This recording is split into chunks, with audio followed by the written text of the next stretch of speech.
Hi, parents, welcome. Today we have a very, very important, urgent matter, and I'm so glad that you are here. Let me know if the technology is working okay. Let the audio know that before it's so important, and we don't want you to miss anything. Now, if you have been going through a lot of challenges with the system, where you feel like people don't understand you, where you feel like nobody's listening to you, where you feel like everything is up against you. This has a lot to do with that. And this has to do with misinformation, with the blatant use of misinformation in an agenda that actually is completely damage. It is caused irreparable damage to children and families and to you. So let me know if the audio is okay. Let me know where you're calling in from. I would really appreciate that. And with me today, we have a special guest, Dr. William Bernet, who is a forensic psychiatrist from the Vanderbilt University School of Medicine. Thank you so much for being here, Dr. Bernet. Now, the topic that we're going to be talking about today is that recently there was a report that was released by the special, how do you say that, rapporteur? It's a French word, but it's special rapporteur, but it means a special reporter. Okay, rapporteur. Yeah, the special rapporteur who did a report to submit to the Human Rights Council at the United Nations. And this report is what we're going to be talking about. So when this report came out, and thank you so much, Claudia. I'm so glad that you can hear me. And I wonder how many of you guys have seen or heard about this situation or this report. But this report is supposed to come out to look at the particular topic of parental alienation and violence against women and children. And since United Nations is such an authoritative organization when it comes to human rights issues and things like that, this report has some really important weight when it comes to how the rest of the society look at this, including professionals and government officials, and in many countries, not just this is a very widespread impact that this report could potentially have. So what we was hoping that there would be some kind of objectivity when the way this report was done, but instead we actually see something very different. So I'm going to leave a lot of it to Dr. Bernet, who will explain this. So I'm curious, could you, maybe before we go into this, could you provide some background into, actually first about the special rapporteur? What is her background, and where does she stand when it comes to topic of violence and parental alienation? Well, this is a really important topic, and there are two documents that we're going to be mentioning several times. One is called the report, and the other one is called the analysis. So just to try to keep straight which is which. When we say the report, we mean a document produced by a component of the United Nations. And the name, and this is produced under the jurisdiction of a function called the special rapporteur, which means the special reporter. And the United Nations uses this in many different situations. It's basically a way for them to have a study done, some kind of research done by an outside person, an outside expert. And then they basically hire or contract with this outside person to produce a research report. And they're called the special rapporteurs, and they use the French language to say that. But, and many different components of the United Nations use that. It's a way for the UN body, the General Assembly, and committees to get research done without doing it themselves. So in this case, a component of the General Assembly of the United Nations is the Human Rights Council. And they have a standing arrangement to have studies done by a special rapporteur who has changed over the years. This position has been in place for 20 or 30 years, and there have been several people who have held this position. The person who currently holds the position of the special rapporteur for this topic is a woman named Reem, R-E-E-M, Al-Salem, A-L-S-A-L-E-M, who is from the Middle East. I think she's from Jordan, or perhaps Syria. And she has been to a lot of graduate school. She's very educated. She's very articulate. And she is very, very concerned about domestic violence. And so the particular topic that she investigated starting a year or so ago is called Custody, Violence Against Women, and Violence Against Children. So that was the general topic. But the problem is that when she started studying this, she focused almost entirely her report on parental alienation. And it's a tremendous criticism of parental alienation in many, many different ways. So now she already had a negative opinion of parental alienation even before she started this project. How do we know that? Well, we know that because there's information on the internet of what she had done. She had given a talk to the Human Rights Commission in Mexico, in which she said to them that she was criticizing parental alienation, and she thought that it should be suppressed. And she gave a talk at this commission called the Commission on the Status of Women last year, in which she said the same thing. In fact, the name of the event that Ms. Al-Salem was the chairperson of was Child-Centered and Non-Discriminatory Custody Cases Against the Pseudo Theory of Parental Alienation. So even before she ever started this project, she was opposed to this idea. Another thing she did, the government of Brazil passed a law several years ago making it illegal to engage in alienating behaviors. Ms. Al-Salem has gone to Brazil and has written a letter to the president of Brazil saying that that law should be changed and removed. So we know that in her past history, the special rapporteur has already formed a negative opinion about parental alienation. So she's biased before anything. And going into this analysis, this research that she supposedly be doing for the United Nations, for the Human Rights Council, she essentially said, I'm going to try to do analysis to see if this ugly pen is ugly. Yes, that's what she did. That's what she did. And it started last year. There are certain procedures you go through if you do one of these reports. You first of all make an announcement that to the public and to all these different countries. I mean, this announcement goes everywhere in the world that you're doing a report on a particular topic, and you invite input. You invite submissions from regular citizens and from legal people and from professional people and mental health people, and thousands of people sent in submissions to the special rapporteur regarding this topic. And then they spent several months analyzing the results and organizing them and producing the report that came out about a month ago. Now, I'm speaking on behalf of the two organizations that put together the response to the report. One is the organization that I'm the president of, the Parental Alienation Study Group, and the other are our colleagues in Mexico, which is called GARI, G-A-R-I-P-A, Global Action for Research Integrity in Parental Alienation.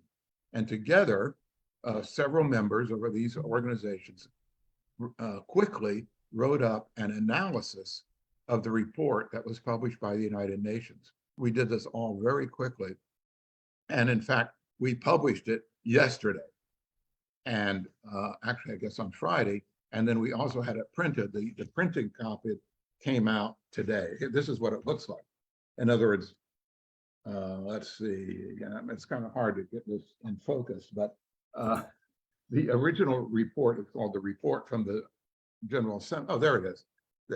That's what our analysis looks like. And it turned out really nicely. It's nicely formatted. It looks very professional. And what we did in this is we systematically looked at the report that was done by the Special Rapporteur, and we criticized many, many, many aspects. And we're distributing. So yeah, sorry, before you go on, I just wanted to emphasize again, this report is a collaborative effort from the PASG, which is the Parental Alienation Study Group, and GARIPA, which is the Global Action for Research Integrity in Parental Alienation. And these two groups represent a collaborative effort from experts, from victims, from advocates from all around the world. And so this is a very international collaborative effort. And so this report came out and is available publicly on the video that you are watching right now. On the description of it, you'll find the link to the report. If you have trouble getting a copy of the report and the analysis of the report, let us know. But we have the links to both of these for you guys. And let us know if you want to see the exact copy. And I also mentioned in the comment, you guys, I do see some of you guys respond, like Sandra and Equish Parenting and Crystal and Claudia, a few different people, Sandy, thank you.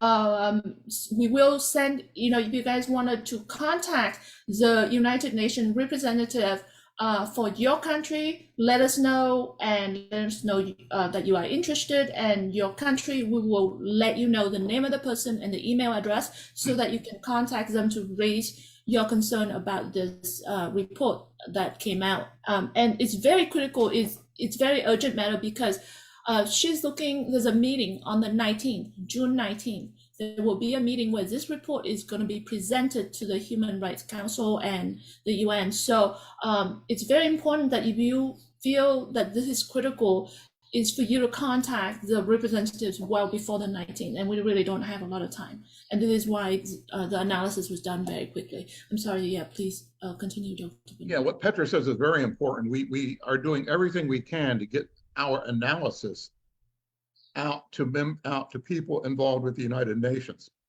And what you can do yourself is get a copy of the analysis online and send it to every country in the world, at least every member of the United Nations has a representative, an ambassador who represents the country in the United Nations. And now a number of countries also belong to the Human Rights Council. Actually, I think there are 37 countries that belong to the Human Rights Council. So you can send our analysis by email to the ambassador, and you can also try to send it to the specific person who represents your country on the Human Rights Council. Now, we've already sent copies to those people, but we need to have more and more people do it. And especially if you're from a particular country, you can speak on behalf of your country and to why this is important to you as a person. So we hope that you can help us influence the Human Rights Council of the United Nations, because what we want them to do is we want them to reject the report that was done by the Special Rapporteur. We want them to say, well, no, thank you. We are not going to adopt your report. I wanted to highlight something kind of, a lot of the time people think that, for example, when we hear things like, oh, the United Nations make a decision, or, when you say, for example, Microsoft does X and Y, or Google does X and Y, it's never an organization that does something. It's the people within the organization that do things. And so the same thing with this thing with United Nations is this report, even though it came out and it's published through the United Nations, it's by one person. And so if you wanted to fix something like this, when something is wrong, you need to alert all the people within that organization so that this can be fixed. It's people. It's very important for you to recognize it's the people that making these decisions. And so for us to reverse the potential damage of this report, it's very important for a lot of voices from you guys to make the difference. So you need to contact all these representatives. And even though there may be someone else already, for example, from the United States, to contact the reps, the ambassador for the United States and the representative at the Human Rights Council for the United States. But it's not enough just one person saying it. If there's multiple people, like many people contacting the same person, this person will go, oh, all right, this is an important matter, because otherwise they are busy. They have a lot of issues. We have, as is, human rights have a lot of issues. And this is a very important issue because it deals with children. And so if you don't do anything and if you underestimate the power of your email, you will miss out on the opportunity for this whole community. So it's very important for you to take a few minutes to send that email and raise that concern and mention how this is impacting you and your children, and how, whatever it is that is specific to you. But it's so important for this one person and another person and all these different people in the United Nations to go, oh, I'm getting so many emails from different people talking about the same issue. This must be important. There must be a problem here, so that they can say something. And then if one country raise something and say, oh, I heard a lot of people in my country said this is a problem, then other ambassadors in other countries said, oh yeah, me too. I also got a lot of emails. And then now suddenly as a council, they will sit down and go, okay, why don't we take a closer look at this report? Because otherwise they're just going to go, oh, we hired them. They have some expertise in the field. They have, education. So we're just going to be okay with it. So if you don't say anything, this report will just get approved and it'll be fine. And then it will create long-term impact, widespread worldwide impact to your children and generation of future children. So if you wanted to send that few minutes, takes that few minutes to send those emails. And then if we can have enough people, then if one ambassador speak up, other ambassador can go, oh yeah, I noticed the same thing. Then suddenly you can actually start to slow down the momentum of this time bomb, really. And then people can go, okay, let's take a closer look at this report. Let's see what's wrong with it. And then maybe they then take a closer look at the analysis and go, oh, we see these are the problems. And actually, I wanted to highlight, I looked at just to open out the executive summary, the introduction of the analysis. I thought they are very, very strong word. And so I do wanted to bring that up, but at the same time, I also wanted for you to go in, Dr. Bernet, and explain in more detail. Obviously, we're not going to go into line by line because these are long analysis and parents can go through the analysis. But these are very strong words. So for example, this report had many misleading statements, extensive misinformation, blatant errors, use of science denial techniques, and deliberate misrepresentation of the current state of peer-reviewed published research, scientific inquiry, and case law. And these errors are so, I don't know how to say this word, I don't know. Egregious. Egregious. These errors are so egregious that we believe they constitute a deliberate attempt to mislead mental health professional, legal professional, and essentially the Human Rights Council and the United Nations, and essentially to the whole world.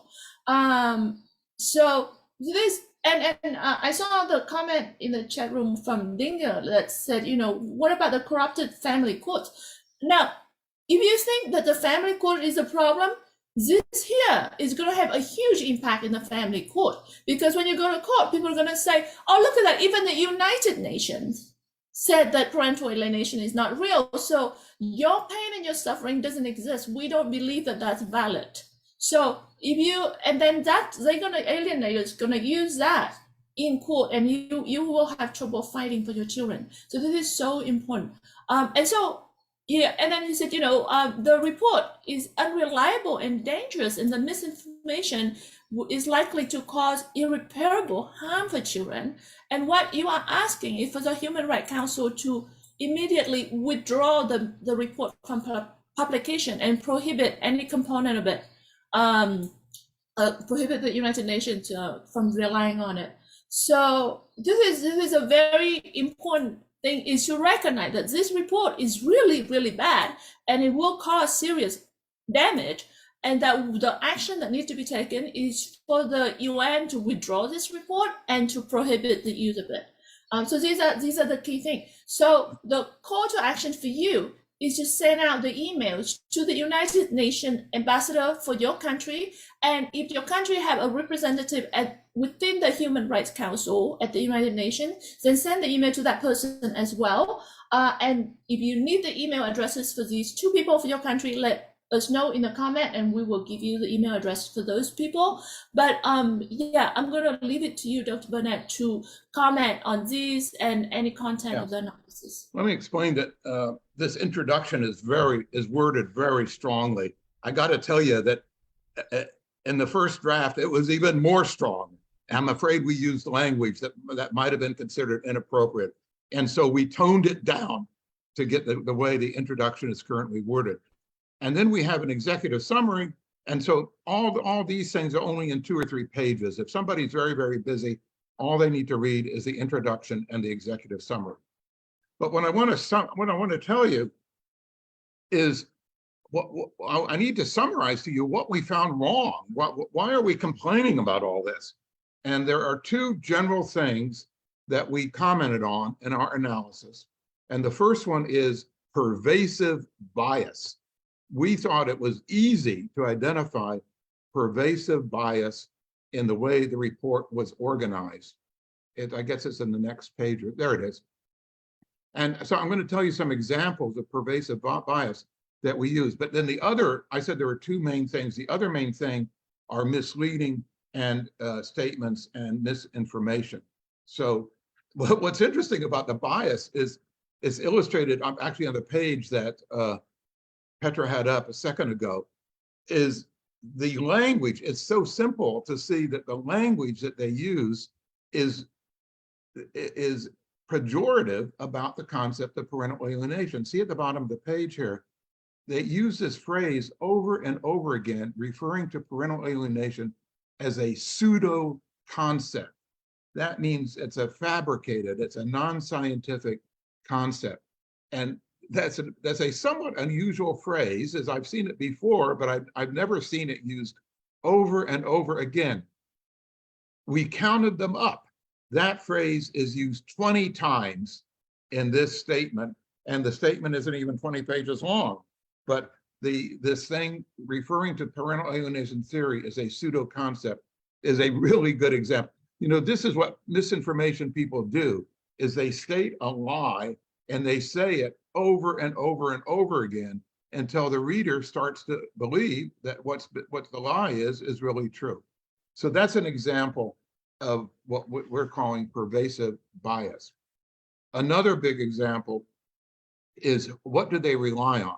See, they sent out this request for inputs and they received thousands of inputs, and many of them were from individuals and many of them were from people who are very concerned about domestic violence and who don't like the idea of parental alienation.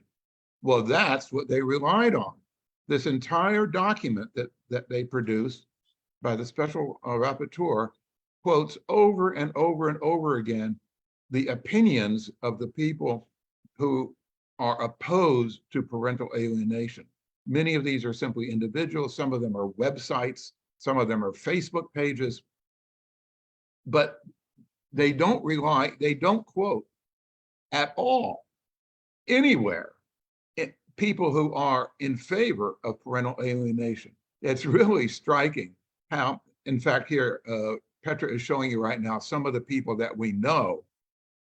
We know that a whole list of people sent in inputs supporting the concept of parental alienation. We know about 20 or 25 groups or individuals who did that.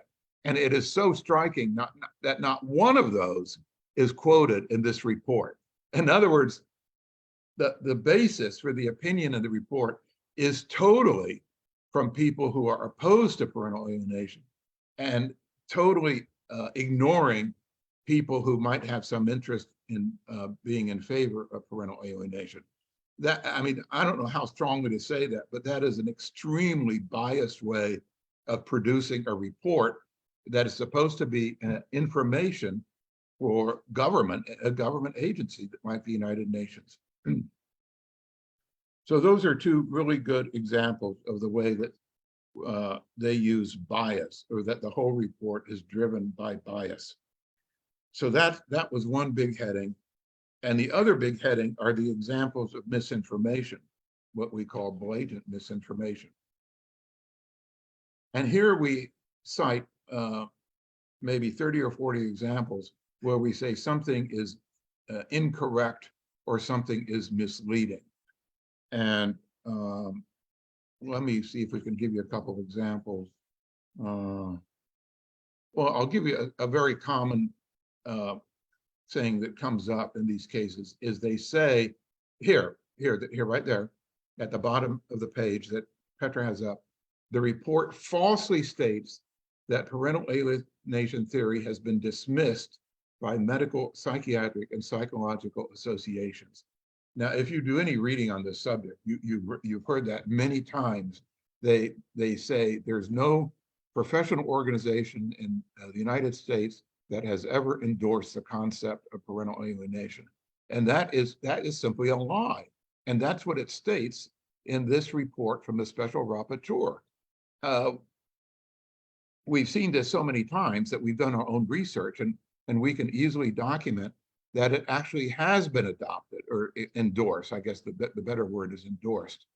If you go up here just a half a page, and you can see the names of some organizations that have endorsed the concept of parental alienation. And I'll mention a couple: the American Academy of Child and Adolescent Psychiatry, the Association of Family Conciliation Courts, and there are others. And then we also list a number of reference books, huge authoritative books that talk about parental alienation. So it's not just incorrect, it's really a lie for people to say that it has not been accepted by professional organizations. So that is a very common misstatement. Let's see if there's some others. We have a number. Oh, here's an interesting one. It's on page 29. It starts, the report is incorrect when it says, here it is. So this is sort of an interesting one. And I'm just giving you some examples that we have 30 or 40 of these, but I'm giving you the ones that are more vivid. The report from the special rapporteur says, academic experts have noted the concerning development whereby reputable academic journals in the field of psychology are publishing articles that promote the notion of alienating behaviors without applying the usual standards of scientific rigor and peer review, or not allowing a right of response to authors whose studies are the subject of the criticism. Well, let me spell this out. First of all, she is absolutely correct that we have published, my colleagues and I have published articles in really important journals, very important journals in psychology and in psychiatry. And I mentioned some examples here. So they are correct when they say that reputable academic journals have published about this topic. One's called Psychology, Public Policy and Law. One's called the Journal of Forensic Sciences, and there's some others.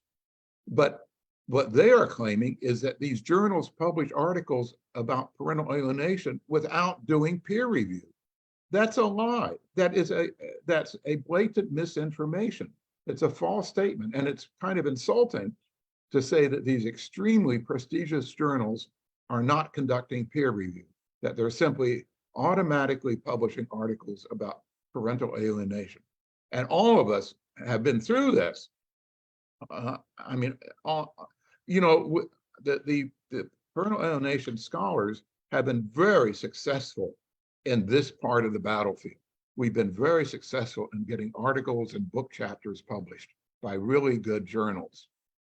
And they all get peer reviewed, and they all get sent back with corrections and rewrites and submissions and so on. So, and then what's interesting is, what is their evidence for saying that that doesn't happen? They quote in a footnote, they say, expert consultations conducted by the special rapporteur was the basis for saying that articles are not peer reviewed, and for saying that articles that oppose parental alienation are not published. Well, who is that? What is this expert consultation? They don't say who it is. As a matter of fact, we think we know who it was just because we recognize the phraseology of some of this, but I'm not going to mention that right now. But we think we know where this information comes from. And it is basically a lie to say that. Now, they're complaining that articles opposing parental alienation theory aren't published. And that's true also. But that's because they're not very good articles. In other words, that is actually only incompletely, it's an incomplete statement because I need to explain something, that there actually is a journal. There is one journal of psychology that actually does publish the articles that oppose parental alienation. And that's public information. That's not a secret. The name of the journal is the Journal of Child Custody. And that has printed dozens of articles that are critical of parental alienation theory. But the really reputable, prestigious journals don't do that because they don't approve. They don't think they're good articles. So anyway, that's a pretty dramatic example of misinformation. So there's another category in our paper here, in our analysis, which has to do with different countries. What we did when we put together our team, we purposefully got together contributors from several different countries, including Australia, Germany, Sweden, Mexico, Canada, and Poland, and maybe one or two other places, because the report from the special rapporteur mentions citations from a number of different countries. And so we wanted to have on our own team people from these countries who can comment on the misstatements, the misinformation that's published in the report. And just let me give you a couple of examples. One of them is an incident that actually happened just a week or so ago. This is interesting. The country of Ireland, about a year ago, the Department of Justice of the country of Ireland, the Republic of Ireland, commissioned a study to study parental alienation theory as it occurs in Ireland and also in other countries. They wanted a better understanding of this topic. And they hired a group of people in Ireland to do this, and they worked very hard and diligently. And only 2 weeks ago, the Department of Justice of Ireland produced their report. It's pretty good. It's even-handed. It says a lot about that describes parental alienation accurately. It summarizes some of the criticisms of parental alienation. So it's not totally one-sided. It actually is pretty good at presenting both sides, although their ultimate conclusion is that parental alienation is real and it needs to be taken into consideration in family court and in other settings. So that was a really important event that just occurred a couple of weeks ago. Well, ironically, the report from the special rapporteur implies that Ireland doesn't like the concept. In fact, what they said, the government of Ireland commissioned research on how other jurisdictions approach parental alienation and announced an open consultation on whether any legislative policy changes are required. So the implication was that Ireland was going to find something wrong, that they were searching for something wrong with parental alienation, but that's not how it turned out at all. So I mean, I would just consider it somewhat misleading that they jumped the gun, that the special rapporteur kind of suggested that Ireland was going to be critical of parental alienation when in fact it wasn't. And I'll give you another example that's right below that. Israel, they made several comments about Israel. Well, one of the members of our writing group was Judge Marcus, who is a judge, a family court judge from Israel, although he's now retired. And he wrote a really nice critique of what the report said about Israel. And he basically said that it misrepresents what actually happens when family law situations come before courts in Israel. So I'm not going to go through every page here, but those are some examples of how we were able to show that fundamentally the entire report has a bias. That secondly, there are dozens of examples of misinformation. And thirdly, different countries have rebutted the comments made about those countries. So that's what we did in our analysis. We did this very quickly. The entire shebang was put together in about 2 weeks, which was important because, as Petra has said, this topic is going to be discussed in the Human Rights Council, which we think meets in Geneva starting on June the 19th. And so when is that? That's 2 weeks from today.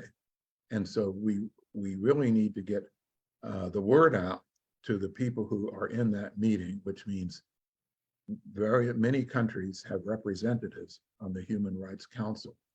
And the other thing, you mentioned how like this analysis found so many things wrong with the report. Another thing to point out is when you read the report, virtually every paragraph, there's everything wrong, like there's things wrong with every paragraph in that report.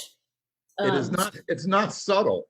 I mean, it is obvious that the people who put the report together have a bias and that they're opposed to parental alienation theory. And I don't know why. I have no idea what is in their background that makes them feel this way, because what is the actual truth? In other words, there's some conflict between people who are concerned about domestic violence and people who are concerned about parental alienation. But what is the truth? I'll tell you what I think the truth is. That domestic violence is a really big problem, and it affects thousands and thousands of families, and it's very sad and it's very painful. And sometimes domestic violence is misrepresented. Well, parental alienation is a very big problem, and it affects thousands of children and families, although sometimes it's being misrepresented. So both of these things are really important. There's no reason why the domestic violence people should have to tear down the parental alienation period people just to kind of get ahead in this contest. They're both very important topics, and they both need to be recognized, and governments need to help to try to deal with these issues.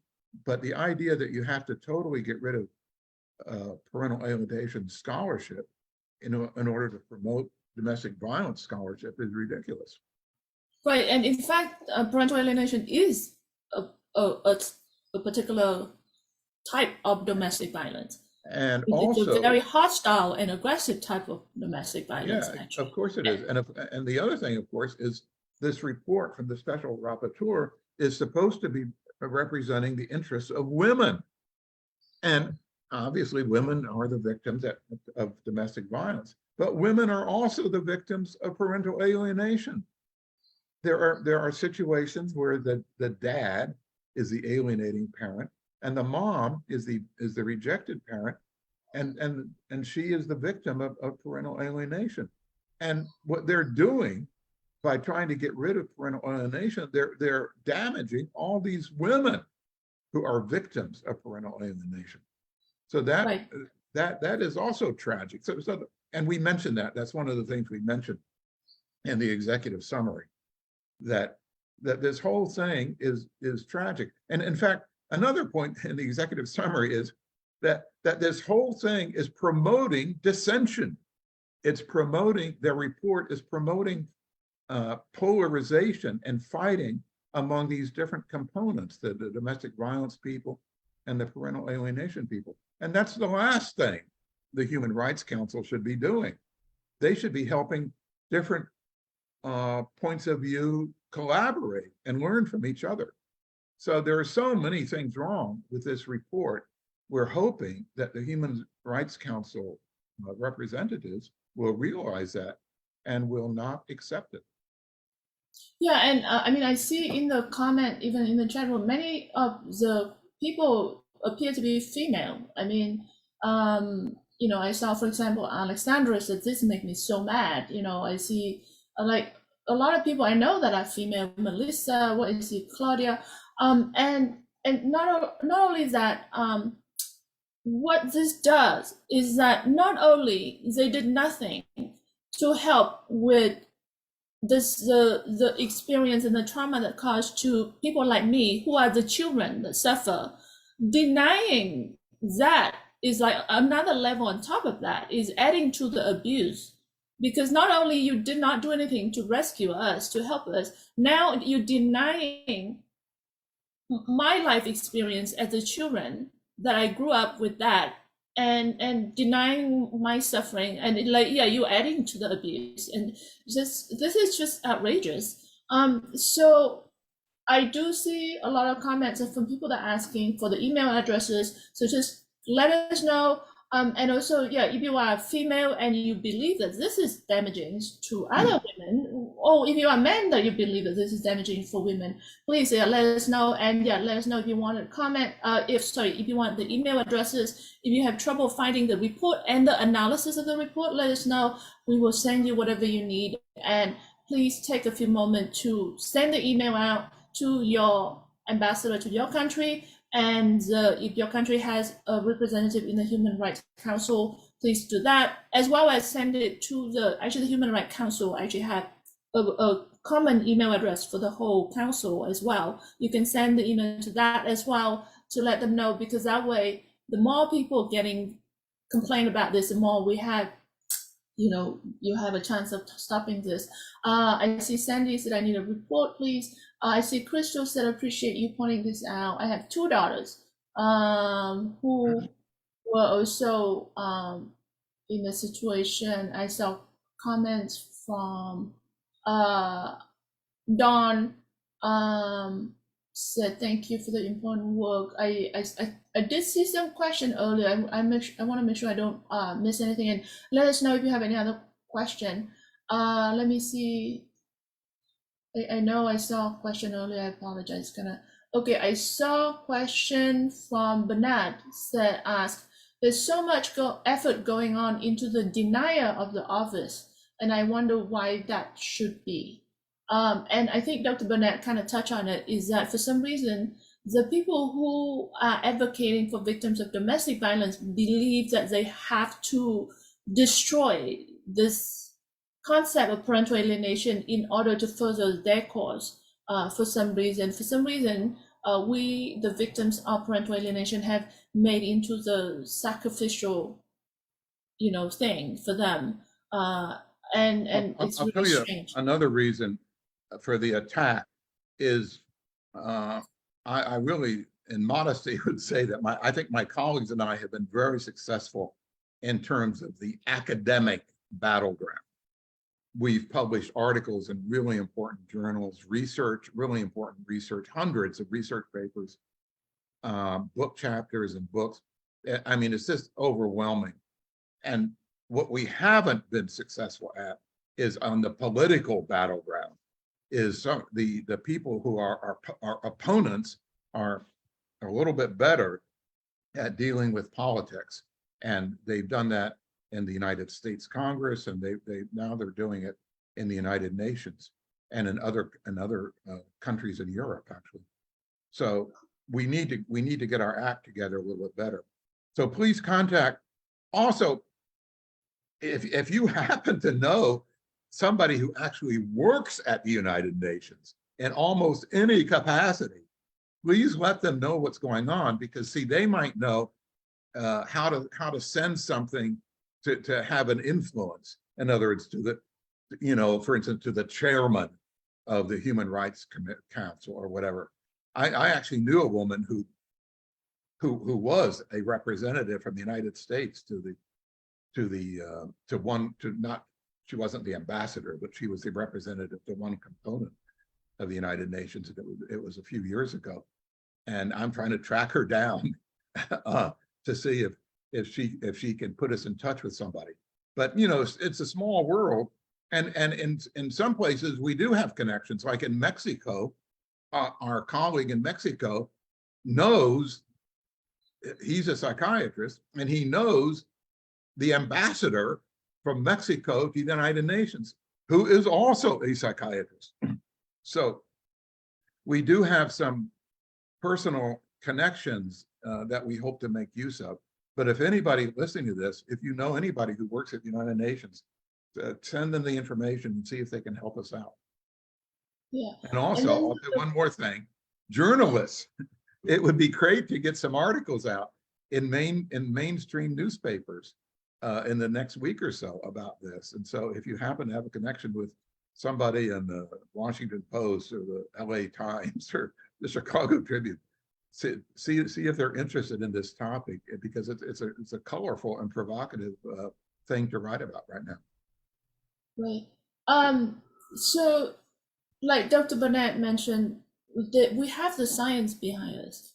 You know, the professionals have done their job, like the researchers, you know, have done their job. The thing is, science is being misused. It's being denied, and misinformation is right now successful at spreading everywhere to distort fact and distort science. So it's actually the job of the rest of the community. It's your job to now take it from here, because the scientists done their job, they've done the research, they, you know, and they're doing great, and there's still more work. They're still working on it. But as a community, what we are missing is the marketing side of it, is the lobbying side of the advocacy side of it. And I do understand as a community, you know, it's a community of victims. You know, you're suffering, you have your personal situation to deal with, and it's painful and it's challenging. And the thing is hard to see beyond your case here, but what you don't see is what's out there is what actually impacting your personal case. So it doesn't matter how small your contribution is, and we're not even talking about money, taking the time to send a few emails, things like that, can make a huge difference to your personal case. And so that's really important. I see a question from John said, Bill, you also need a lot more help. What other groups in the US are you working with and have asked for help? I feel the Parenting Rights Foundation and the National Parents Organization can help us. So by the way, the National Parent Organization is a very active and very supportive organization. They do believe in the work, you know, they do believe in the work in parental alienation as a damaging concept. They do believe in protecting children, and they definitely support of this concept. They are an active partner. And even, for example, this today is a part of, you know, many organizations behind this, for example, Parental Alienation UK, and I forgot, but there's many organizations that behind this particular interview right now. So there's a lot of people behind this, but we can always do with more. So if you know more organization, please let them know. Please help us spread the word. And Bill continue. John continues saying we can use their database. Also tap into legislators who contact the United Nations. Also, we need to then generate a statement on all social media platforms. You then need to generate press release to all media outlets and the radio stations. And this is the thing, I think that's all great ideas, but we need someone who can actually take these actions, because we don't have the manpower here to do it. I mean, we do what we can, but I think that's great ideas. And if you know how to do that, please help out. Please raise your hand and let us know. And he said, you have to reach out Nikki Haley office and have different people follow up with her daily on the campaign and ask questions. And this is I wanted to point out, we don't have a big machine with, you know, big organization and you know, people on payrolls to do things. We actually need you, the parents, the people out there that are the victims, to stand up and help with this. So I think this is a great idea for a very successful campaign, John. And I think since it's your idea, I would love to see you to raise your hand up and lead this effort. And if you want to have more volunteers, I'm happy to help calling out for more volunteers so that you can help coordinate this, because I think that's a great idea to reach out to media, arrange, reach out to the Council of Foreign Affairs. This will get pass at the United Nations if we do not get enough powerful and influential behind us. Let's see if Mike Huckabee or Fox or New York Post could pick this up. I think this is so important. I think you have such an incredible idea, John. So, you know, anybody out there, if you feel that this is an important matter, please raise your hand to help. And I really hope that you, John, could be the lead on this effort. And I will help directing any parents that are happy to volunteer this. I know there are other people that are trying to work on this as well. I'm happy to directing them to you, or any parents that are willing to stand up and be the lead for this, because we need someone to coordinate this. And we have a very short time, like Dr. Bernet mentioned, we have 2 weeks, less than 2 weeks, because the meeting's starting in 2 weeks. Okay. I do see Crystal talk about her situation, and she's a mother. She's a female, a woman that isn't going to be impacted by this. And then Dawn in the chat said this also destroys the relationship with the grandparents. Absolutely. And yeah, we're talking about grandmothers too, like women that's gonna be harmed by this. And Bernet said, I know of women who are genuine victims of mothers of victims of parental alienation. I saw Claudia said, we are the machine. Yes, somebody please raise your hand and be the lead to coordinate this. I apologize, I don't have the bandwidth right now to lead this effort.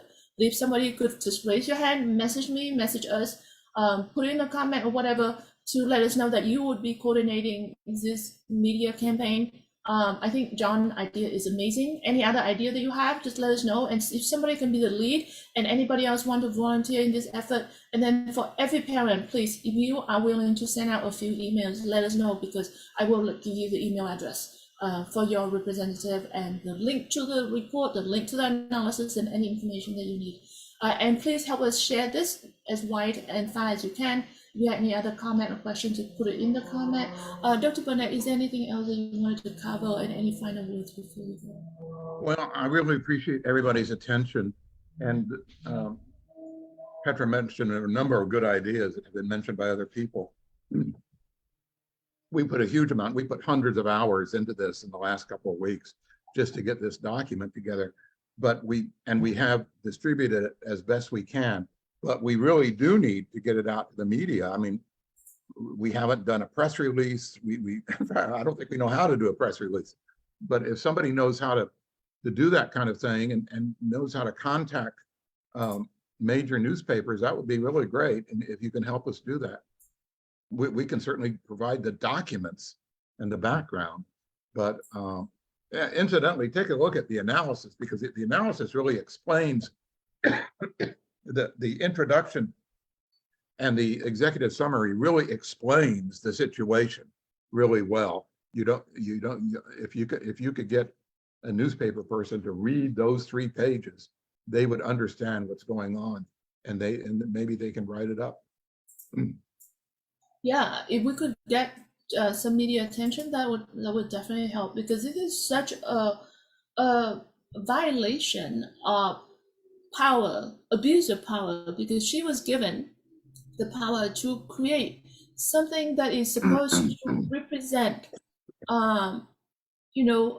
unbiased. Actually, it's actually a requirement by the United Nations in their code of ethics or code of conduct that talk about the inclusion and objectivity and the non-bias in the way that they do business and in the way that they do their report and things like that.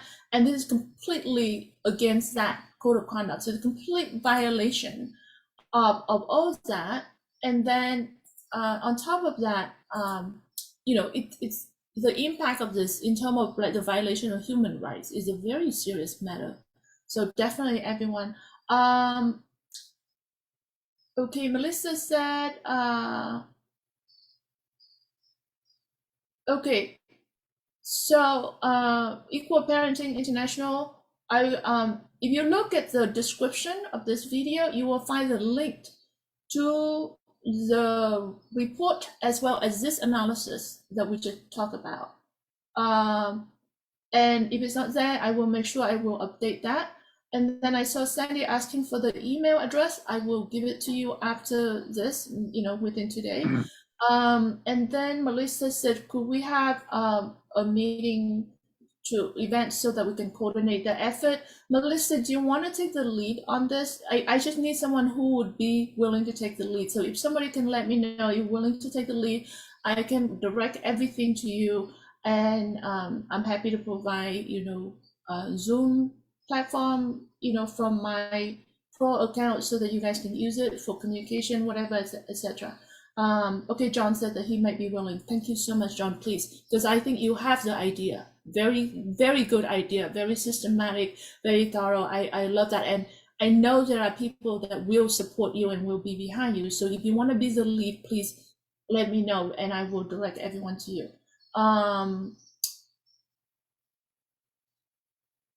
Okay, don't say we're gonna get a copy.